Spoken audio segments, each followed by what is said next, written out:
Bonjour.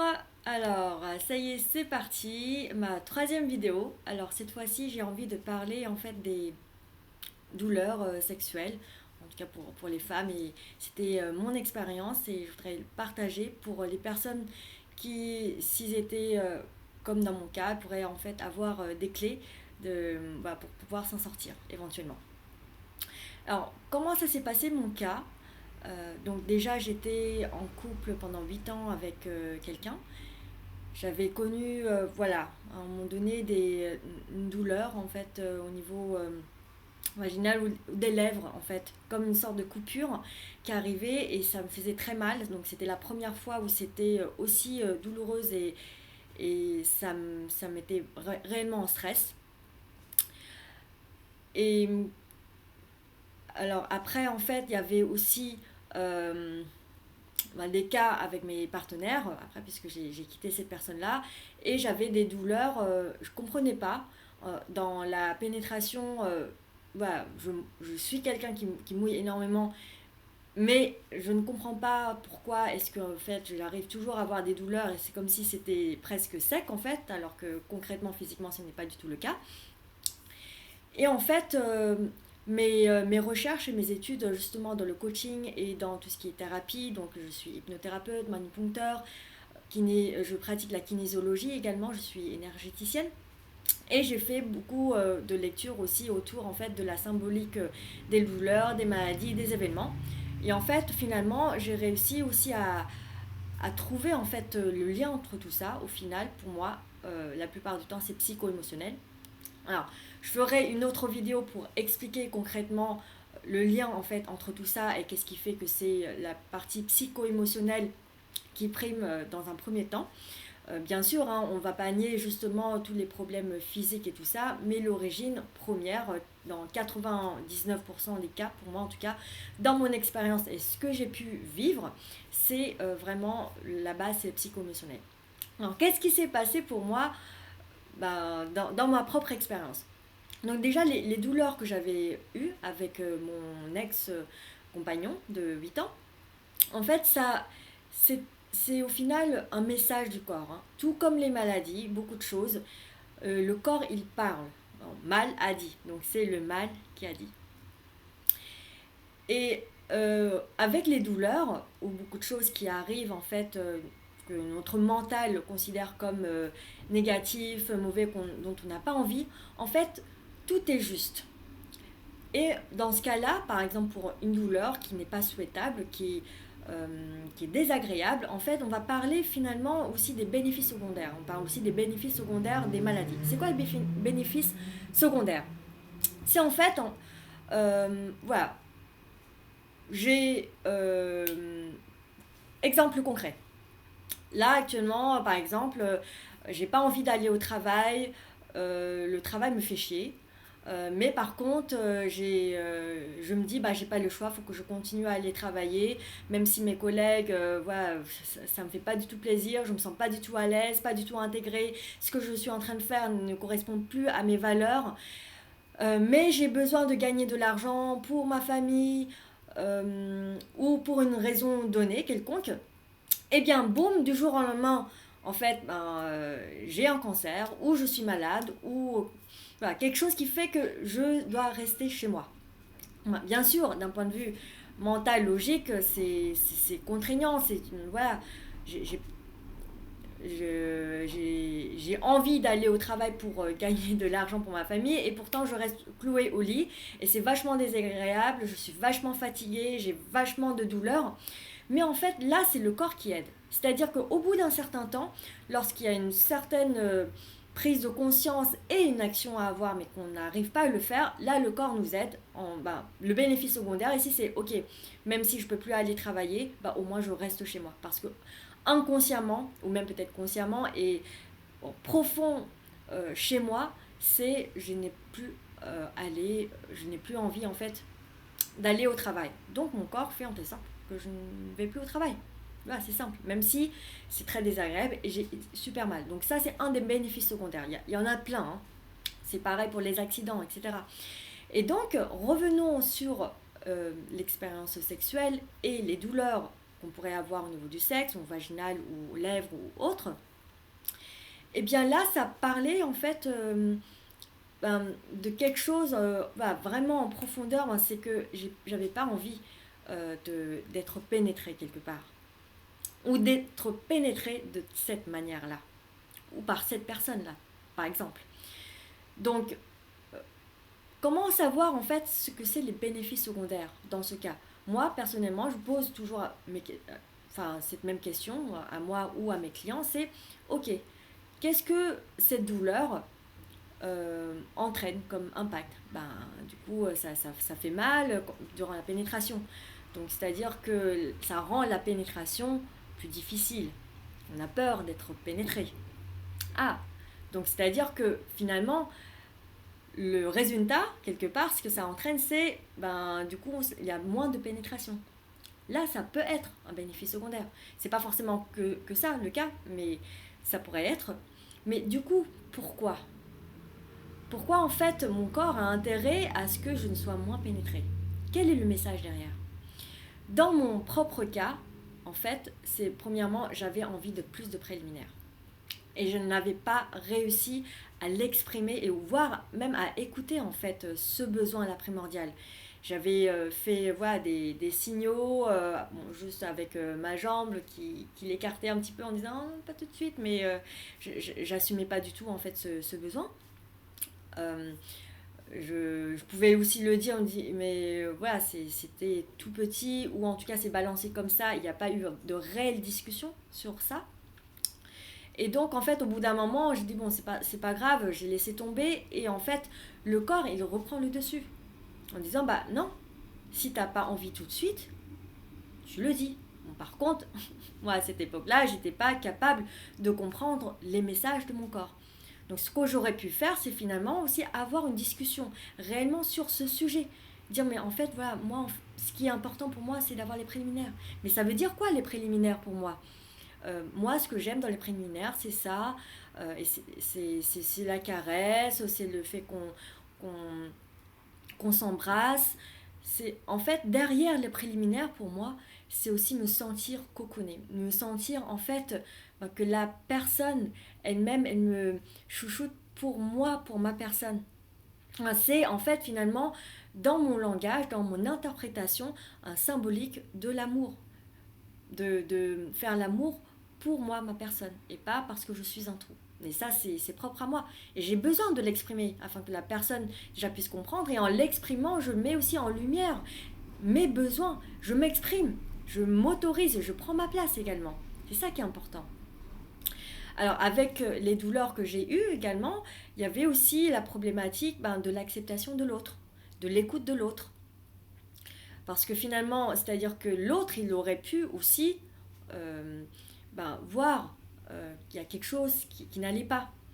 Mais que la manière, moi je l'interprète, de comment est-ce que l'autre fasse attention à moi, à m'écouter, n'était pas satisfaisante pour moi, de manière inconsciente. Je ne m'étais pas mis en fait la conscience dessous, ou même si j'avais conscience de ça, je ne l'ai pas non plus exprimé. C'est-à-dire que si j'avais conscience de ce problème, j'aurais pu dire, j'ai envie en fait... face à la situation où j'ai exprimé que j'avais des douleurs, le fait que de ne pas en fait entendre de questionnement dessus, j'ai l'impression de ne pas être si importante et du coup ça me fait souffrir, ça me fait mal. Mais je dis ça simplement pour exprimer ce qui est à l'intérieur de moi. Pas pour accuser l'autre ou quoi que ce soit. Et au final, me dire, mais voilà, moi, mon intention, mon envie, c'est qu'on trouve un moyen, en fait, de discussion, de communication saine. Et comment, en fait, moi, je pourrais la prochaine fois exprimer mes douleurs et mes besoins, que tu puisses comprendre et que moi, je puisse me sentir bien et vice-versa. Et dis-moi, en fait, comment tu perçois la chose? Est-ce que finalement, tu as entendu mon message? Ou est-ce que tu as attendu mais tu n'as pas réagi peut-être parce que Qu'est-ce que tu ressens à l'intérieur? À la fin, c'est toujours se recentrer sur l'humain, sur mon intérieur à moi et sur l'intérieur aussi de l'autre. Et c'est comme ça qu'on pourrait en fait rentrer dans la communication beaucoup plus saine.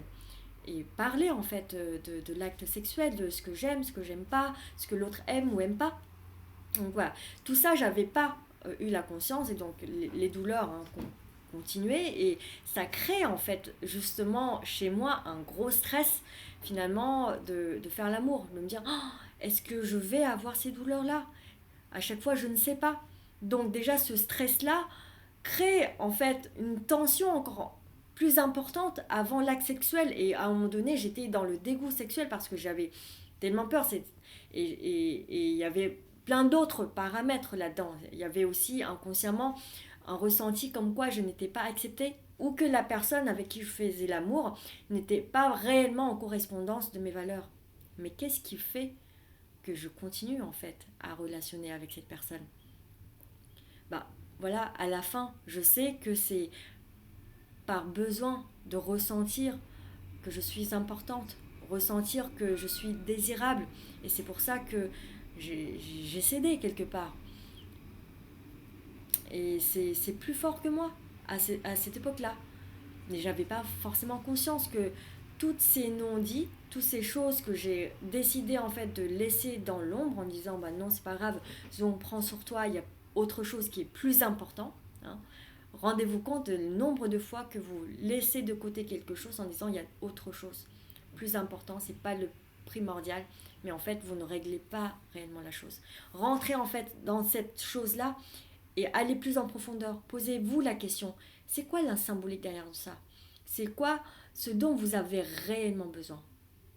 Comme moi, ce dont j'avais réellement besoin, euh, pourquoi est-ce que justement j'ai cédé à l'acte et à continuer à ressentir la douleur, mais quand même, ce qui est le plus important, c'est de réussir à accepter la pénétration. C'est voilà, je voulais pas non plus, en fait, décevoir l'autre. J'ai pas non plus envie de, voilà, de le laisser dans son élan, de le casser dans son élan. Et en fait, derrière tout ça, c'est quoi? Le vouloir faire plaisir. Ce besoin, en fait, de faire plaisir à l'autre, malgré, en fait, mes souffrances, éventuellement. Et c'est pas grave, mes souffrances sont moins importantes que le bien-être de l'autre. Mais qu'est-ce qui fait que finalement je me rends si responsable de bien-être de l'autre? C'est toujours en fait ces peurs de l'abandon, du rejet, d'être seul, et la peur finalement de ne pas se sentir aimé. Mais si j'ai cette peur-là, c'est qu'en fait je ne me donne pas réellement ce dont j'ai besoin, puisque je dépends en fait de l'extérieur. Je me crée une sorte de dépendance à l'extérieur. Et c'est là ce que j'ai besoin de regarder. C'est pas sur l'acte, sur le comment faire pour ne plus avoir de douleur ou quoi que ce soit. Là, c'est juste en fait un prétexte extérieur. Et si on se concentre que sur la technique et qu'on va pas en fait dans la profondeur de la réelle cause, de comment je ressens les choses, le pourquoi réellement je fais ça, eh bien en fait, on ne résout pas les vraies problématiques. Et donc, alors, j'ai quitté en fait ces personnes-là avec qui j'étais pendant 8 ans. Mais au final, j'ai compris à quel point je n'étais pas en fait en harmonie avec moi-même, dans l'expression de mes ressentis, de mes besoins. Et donc, après cette expérience-là, c'est ce que j'ai décidé de faire. C'est de m'écouter de plus en plus et d'exprimer de plus en plus mes besoins. Bien sûr, après, je le faisais en fait avec le niveau de conscience que j'avais de moi. Mais par contre, il y a des moments, voilà, je ne comprenais pas. Bon, ok, j'avais plus autant de grosses douleurs, quoique. Mais en tout cas, d'un point de vue sexuel, j'avais aucun problème de désir, en fait. J'avais...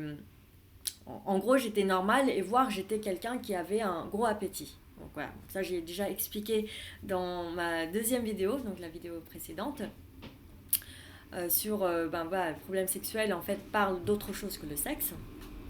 Mais là, ce que je constatais et que j'avais pas trop compris, c'est que, attends, je mouille autant, et qu'est-ce qui fait qu'il y a des moments, mais ça fait si mal que ça brûle même, et que mon partenaire sent que ça brûle, sent que ça fait mal. Qu'est-ce qui se passe? Bien sûr, en général, je ne comprends pas tout de suite. C'est après plusieurs expériences et en rentrant dans l'introspection de l'expérience en elle-même, et finalement, déjà, je regarde ma connexion entre moi et moi, et connexion entre moi avec le partenaire, pour comprendre, bah, alors, qu'est-ce qu'il y avait là-dedans. Si ça parlait pas de problèmes techniques sexuels, parce que finalement j'ai fait des examens, etc., j'avais pas de problème. Le gynécologue dit, bah, vous n'avez qu'à mettre du gel, etc. Mais bon, ça résolu, ça, ça n'a pas permis la résolution du problème, parce que en fait, malgré tout ça, j'avais encore mal. Donc c'est que le problème était ailleurs. Et là, ce que j'ai compris, c'était, ben, au final, je ne m'écoutais pas réellement encore. C'est-à-dire qu'il y avait des moments où, en fait, il y avait, voilà, ça se passait de surface, plutôt bien avec le partenaire, on arrivait quand même à communiquer, mais si j'étais réellement honnête avec moi, par exemple avec un des partenaires avec qui j'ai eu un problème de douleur de temps en temps, c'est que je sentais que j'étais pas réellement dans l'écoute, dans la considération de moi-même. Par exemple, il y a des moments, ben, la personne m'a forcé à faire de la sodomie, en tout cas voulait absolument que je fasse la sodomie, et je sentais en fait cette énergie qui voulait me forcer, même si en fait parfois on rentrait pas jusqu'au bout de l'acte, mais je sentais en fait un manque d'écoute et de considération. Sauf que je n'allais pas jusqu'au bout en fait de mon expression, de mon sentiment. Ou lorsque je commençais à l'exprimer, eh bien je sentais que la personne, elle sortait en fait une phrase, ouais non mais tu cogites, non mais c'est n'importe quoi, non mais c'est bon là tu mouilles très bien, arrête, t'as pas de douleur. Et après je me suis tue. Donc je me suis dit oui c'est vrai, bon allez, c'est pas grave, continue. Et parce que finalement, je me suis dit, bah, si je disais non, euh, si je réagissais violemment, c'est pas bien. Alors, ici, le propos n'est pas de dire de réagir violemment ou pas. C'est en fait prendre l'autorité et mettre ses limites et me respecter en disant non, je suis désolée. Je comprends ton envie, que voilà, t'as envie de faire ça, mais moi, par mon respect, en fait, c'est ça me fait mal. J'ai pas envie de ça et cela euh, me fait mal, ça me fait souffrir en fait. Quand tu dis que voilà, que je fais des chichis et que en fait j'ai pas du tout mal. J'ai l'impression de ne pas être écoutée. Et quand je me sens pas être écoutée, je me sens pas être considérée et respectée pour qui je suis. Et j'ai pas envie de me forcer là-dedans. Et voilà, j'ai besoin qu'on arrête là maintenant. Et peut-être qu'on pourra en parler plus tard, si tu n'es pas prêt à en parler maintenant. Parce qu'au final, ce qui se passait dans mon schéma, c'était, bah, j'avais peur justement de ce moment-là où en fait on arrête. Et que finalement, peut-être la personne se braquait et, et bah, finalement que l'histoire s'arrête et que bah, j'ai plus de partenaire et que il y aura plus ces moments où je recevais quand même en fait de la tendresse, de l'attention, des caresses et j'avais pas envie d'arrêter ça. C'était un grand risque pour moi. Mais au final, c'est-à-dire que le fait de m'exprimer, de me respecter, c'était moins important. Et à force, ben, bien sûr, hein, le corps très intelligent, vu que moi-même je n'arrive pas à faire un choix conscient à la fois d'exprimer mes besoins et aussi rentrer dans l'action, eh bien mon corps, il exprime en fait bah, ces douleurs-là, comme ça, bah, au moins, j'ai un très bon prétexte. Ah là, j'ai très très mal, il va falloir arrêter. Donc, c'est-à-dire, j'ai très très mal, c'est-à-dire que il fait en crescendo hein, le corps. Au départ, il y a une petite douleur, hop, j'arrive pas à mettre mes limites et je continue quand même, jusqu'au moment où j'en peux plus, où c'est vraiment évident, ou que l'autre doit se mettre à l'évidence, bah, c'est impossible, puisque l'autre, même le partenaire, ressent cette douleur. Ça chauffe quoi, et ça le crée également un malaise, donc il n'a pas envie non plus de pénétrer. Et bien là, le corps, quelque part, entre guillemets, il a gagné, il a réussi à aider, à m'aider à faire ce dont j'ai pas réussi à faire. Et en fait, c'est finalement de reconsidérer les choses autrement, que le corps est mon meilleur allié, il est toujours là pour m'aider à sa manière. Et donc, en fait, comment est-ce que j'arrive réellement à le comprendre, au final, à interpréter ces messages? Je sais que je me répète énormément dessus, mais posez-vous la question et imaginez justement un problème chez vous. Peut-être voilà, douleur quand vous faites les rapports sexuels, et posez-vous la question. Qu'est-ce qui se passe réellement en moi? Déjà, à quel moment je ne m'écoute pas? Et comment est-ce que j'exprime réellement mes besoins? Ou est-ce que finalement il y a des moments où je me force en fait à faire des choses qui ne sont pas en correspondance avec mes valeurs? Et ma relation avec mon partenaire, est-ce qu'il y a des choses finalement non dites? Des choses avec mon partenaire que je vais penser, il ne correspond pas réellement à mes valeurs, dont je suis pas totalement satisfaite. Bien sûr, on va toujours en fait trouver des explications, des prétextes pour dire mais non, t'inquiète pas, je comprends pourquoi est-ce qu'il fait ça, c'est légitime. Mais là, on ne parle pas de légitimité de ressentir les choses. On parle de ce qui se passe en fait à l'intérieur de soi, et ça nous demande d'être honnête, de regarder en soi et de dire mais voilà, si je suis honnête en fait, je pense que lui, j'ai l'impression de ne pas être respectée. Je ne suis pas d'accord en fait avec les valeurs qu'il est en train de porter. Je ne suis pas d'accord avec la manière dont il fait. Mais après, l'objectif c'est de ne pas parler de lui. C'est ce qui est intéressant, c'est de creuser encore plus, c'est que finalement mon partenaire est mon miroir. Qu'est-ce que mon miroir est en train de me dire? Qu'est-ce que mon miroir m'invite à faire ou à prendre conscience? Quelle est la partie de moi que je n'ai pas envie de regarder, d'admettre, et qu'en fait mon partenaire est en train de me le montrer, que c'est cette partie-là que j'ai en moi.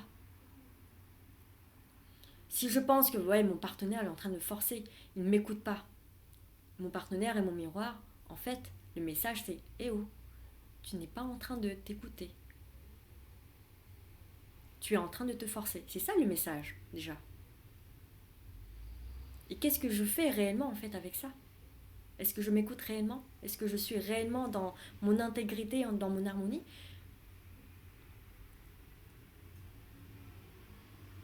Réfléchissez, ressentez. Et alors, une fois que voilà, j'ai eu ces prises de conscience, donc je suis à la connexion avec moi-même, à ma relation avec moi-même, en me disant, mais voilà, à quel moment en fait finalement je n'écoute pas mes besoins, mes limites, et pourquoi en fait? Et c'est toujours finalement de reconnaître, oui, en fait, j'ai le besoin de reconnaissance, d'amour, mais à la fin c'est de me dire, et de prendre conscience que j'ai pas assez d'estime ou d'amour envers moi-même pour que moi-même je ressens cet amour pour moi et que je n'ai pas besoin d'aller chercher ailleurs. Et c'est tout un parcours, tout un chemin. C'est pas forcément du jour au lendemain que les choses vont être parfaites, vont se résoudre.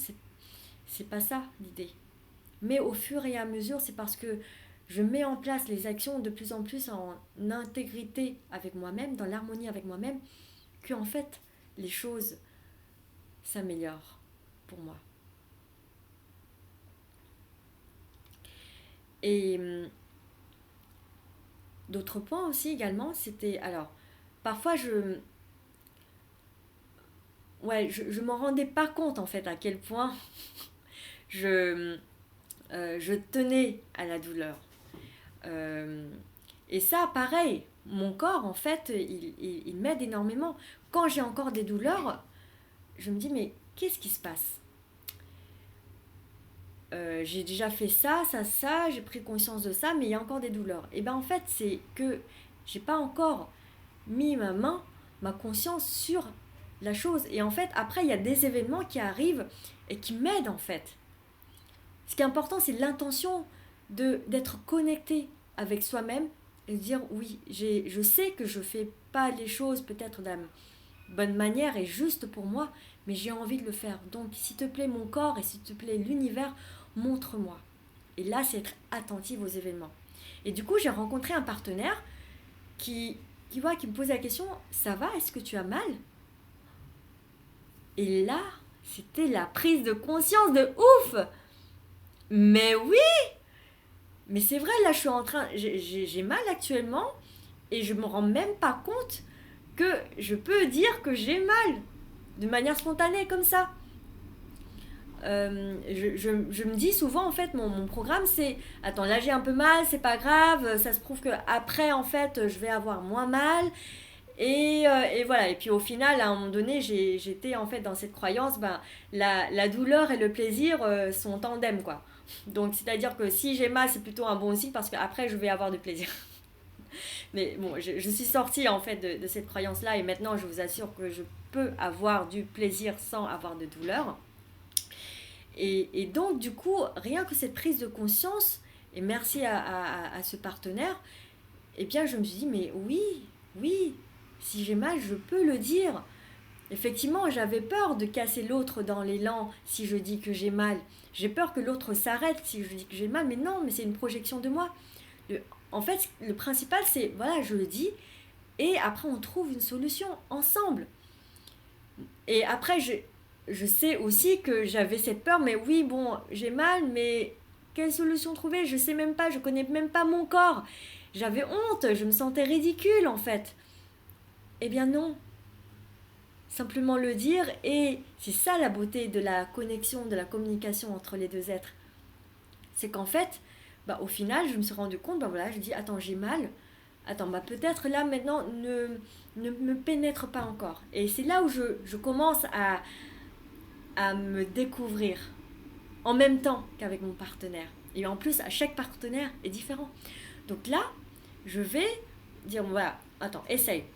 Là, je sais qu'en fait, si on utilise juste le sexe de mon partenaire pour caresser juste la partie extérieure, parce que du coup, je sais que juste avec la caresse, avec la mouille, avec le clitoris, ça me donne, ça me fait du bien, ça me met dans le plaisir sans douleur. Et j'aime bien quand ça se fait doucement. Et bien voilà, je dis attends, vas-y doucement. Alors, voilà, plus doucement, comme ça, voilà, très bien, super. Et puis aussi, voilà, j'essaye de bouger ou de guider également mon partenaire. Parce que lui, finalement, je sais qu'il est à mon écoute, qu'il a envie aussi de communiquer, de me faire du bien. Déjà, il y a une connexion en fait entre les deux êtres. Et après, en fait, la technique, c'est justement le résultat de cette connexion. Il faut pas que ce soit l'inverse. Il faut absolument trouver la technique et voir comment faire alors que tous les deux, on n'était pas connectés l'un à l'autre. Et déjà, la connexion entre les deux demande la connexion de chacun avec soi-même. Donc posez-vous la question, bah, comment déjà dans l'acte, et même au final dans la vie quotidienne, comment je suis connectée à moi-même déjà? Comment je me connais, comment je m'écoute réellement. Et comment je mets en place les actions afin d'être dans cette intégrité, de cette écoute et de cette harmonie. Puis après, comment est-ce que je communique en fait avec mon partenaire? Comment je exprime à ce qui se passe réellement en moi, sans l'accuser quoi que ce soit, parce que finalement ce qui se passe chez moi, mes émotions, ça m'appartient. Mais j'ai besoin en fait de le dire, de communiquer pour qu'il sache en fait, ah c'est comme ça ton monde, c'est comme ça tu vis les choses. Et que vous aussi, comment est-ce que vous avez envie d'être à l'écoute de votre partenaire? Parce que si votre partenaire dit ouais t'es pas à mon écoute, vous accuse que vous ne l'écoutez pas, c'est peut-être finalement un signe pour dire aussi bah vous non plus vous n'écoutez pas votre partenaire. Donc déjà comment est-ce que je suis à son écoute? Comment je suis curieux envers lui? Comprendre en fait qu'est-ce qui pourrait lui faire plaisir, tester. Et puis pareil, être dans l'action. L'intention, c'est bien, mais après, c'est l'action qui vient justement dans l'intégrité de cette action-là, de cette intention-là, pardon. Et donc, en fait, au fur et à mesure, je me connaissais mieux. Et je sais, voilà, il y a les moments où je sens une douleur, hop, je dis, attends, là j'ai mal, j'ai un peu mal. Donc, doucement, ne rentre pas tout de suite, fais ça, embrasse-moi, caresse-moi ici. Là, c'est très bien. Et je donne aussi des feedbacks pendant l'acte en disant ah oui ça j'aime et que du coup je lui dis mais n'hésite pas aussi à me dire quand ça tu aimes ou ça tu aimes moins ou montre-moi en fait, prends ma main et fais en fait ce qui te donne du plaisir, comme ça j'apprends en même temps, je suis à ton écoute et tu es à mon écoute. C'est ça qui est important. Et comme je connais aussi mon schéma, mon programme, c'est que j'ai tendance en fait à essayer de tenir bon lorsque ça fait mal. Et j'avais pas forcément tout de suite le réflexe de la conscience de me dire ah, attention, j'ai mal. Ben, je demande de l'aide à mon partenaire. J'explique que voici mon schéma, j'ai cette habitude-là. Ben, est-ce que tu pourrais m'aider, par exemple, ben, en me checkant de temps en temps? Comme tu l'as fait là, ça m'aide vachement à prendre conscience que j'ai besoin de le dire, que j'ai mal ou pas. Pose-moi la question de temps en temps. Est-ce que là, comme ça va? Est-ce que ça va? Est-ce que tu as mal? Est-ce que je peux rentrer tout de suite? Souvent, en fait, mes peurs, c'était que c'était moins romantique, que ça, que ça pourrait voilà, faire baisser le désir si au final on dit non, pas tout de suite, ou si on pose la question est-ce que c'est bon, est-ce qu'on peut rentrer, etc. Parce que s'il faut poser la question, ça veut dire qu'on n'est pas connecté à l'un à l'autre. Non, c'est pas ça, au contraire. Au départ, c'est cette envie-là qui nous motive à explorer l'un et l'autre. Et puis après, effectivement, par cette connexion qui est un apprentissage, hein, c'est tout un chemin, eh bien, au fur et à mesure, on comprend et on ressent l'autre sans forcément parler. Mais pour autant, ne rentrez pas non plus dans la routine, dans un automatisme en disant oui, ça y est, l'autre je connais, etc. Et au final, peut-être puisque chacun déjà évolue, et l'interprétation et la manière en fait d'exprimer peut changer également, bah, c'est toujours bien en fait de checker. Et, et voilà, essayez de checker pendant l'acte, mais aussi à la fin de l'acte. Et peut-être que vous pouvez dire que c'est un peu lourd, mais testez, on ne sait jamais. Et après, on dit, ouais, mais peut-être pendant l'acte, voilà, c'est moins bon, bah, on en parle à la fin. Mais il y a aussi la question à se poser, c'est que qu'est-ce qui se passe en fait chez l'autre et chez moi si finalement l'autre commence à parler, à communiquer pendant l'acte en disant va faire, il faut faire comme ci, comme ça, et que ça me crée une émotion, on va dire négative, qui fait que j'ai pas envie de continuer, qui casse en fait mon envie. Qu'est-ce qui se passe en fait chez moi à ce moment-là? Peut-être que dans ma vision, c'est ouais, si l'autre pose des questions ou l'autre, la manière dont il le dit, j'ai l'impression d'être dirigée. J'ai l'impression que je suis pas bien, que je suis nulle, que l'autre est en train de m'accuser, que je ne sais pas faire. Eh bien là, pose-vous la question en fait. C'est très intéressant déjà cette information. C'est aussi cette notion va, de contrôle de l'image qu'on a envie de renvoyer. Donc là, je ne vais pas aller plus loin parce qu'en fait, ça nécessite de rentrer encore plus en profondeur avec d'autres moyens. Et c'est aussi un entraînement, hein. J'ai envie de dire de tous les jours et à chaque instant de conscience. Donc je ne vais pas forcément déballer tout ça ici comme astuce. Mais voilà, cette vidéo, c'est déjà une première étape pour moi de partager la prise de conscience que vous pouvez avoir, le regard que vous pouvez poser en fait sur les douleurs durant le rapport sexuel. Je voilà, je vais pas en dire beaucoup plus. Il y a aussi derrière ces douleurs-là toutes les problématiques de la mémoire cellulaire, c'est-à-dire des choses qu'on aurait pu également, les stress, les problématiques qu'on aurait pu également hériter de nos ancêtres. Et il y a aussi en fait toutes les problématiques de l'inconscient collectif. Mais tout ça, voilà, c'est des choses aussi assez spécifiques. Et j'en parlerai en fait sur une autre vidéo. À la suite de toutes ces vidéos-là, j'aurais envie également de vous faire une méditation, en tout cas pour les femmes au moins, même si ça pourrait marcher pour les hommes, sur en fait toutes ces problématiques de mémoire cellulaire qu'on pourrait déjà prendre conscience, mettre en fait la conscience dessus et via cette méditation les libérer. Donc continuez à me suivre, voilà, cliquez vraiment sur le petit la petite sonnette là pour dire ben voilà que vous pouvez recevoir des notifications à chaque fois que je fais une vidéo et n'hésitez pas à me donner vos retours par rapport à ces vidéos. À chaque fois, en fait, vos retours m'aident énormément et je m'améliore à chaque fois. Vous voyez, là, je suis très contente. J'ai fait 34 minutes, ça reste long. Je sais que je répète, je suis assez redondante. Mais voilà, c'est déjà plus court que mes premières vidéos et j'espère que ça vous a servi. Merci beaucoup pour votre attention et je vous souhaite une belle journée, bonne continuation et je vous adore tous.